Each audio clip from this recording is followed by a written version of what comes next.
রাতে ভাবলাম 10 মিনিটের কাজ, কিন্তু শেষ করতে লেগে গেল পুরো 1 ঘন্টা। ছেলের স্কুলের রেডের জন্য কি বানালাম চলুন দেখি।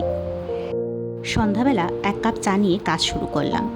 ছেলের স্কুল থেকে রেড থিমের উপর কিছু বানিয়ে নিয়ে যেতে বলা হয়েছিল, তাই ভাবলাম তাড়াতাড়ি করে একটা সুন্দর ফ্লাওয়ার বুকে বানিয়ে দিই। কিন্তু বানাতে বানাতে প্রায় 1 ঘন্টা লেগে গেছিলো।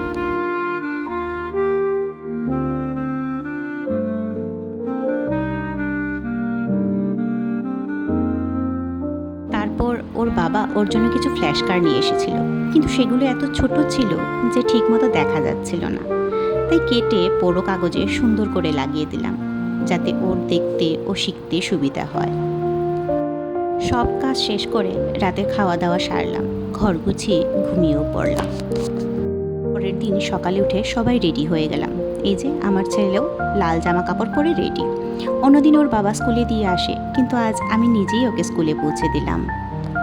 ভিডিওটা যদি আপনাদের ভালো লেগে থাকে তাহলে একটা লাইক করে দেবেন। আর আপনাদের বাচ্চাদের স্কুলে কি রেড ডে বা এই থিম বেসড অ্যাক্টিভিটি হয়, কমেন্টে অবশ্যই জানাবেন। ভালো লাগলে চ্যানেলটি সাবস্ক্রাইব করে দেবেন।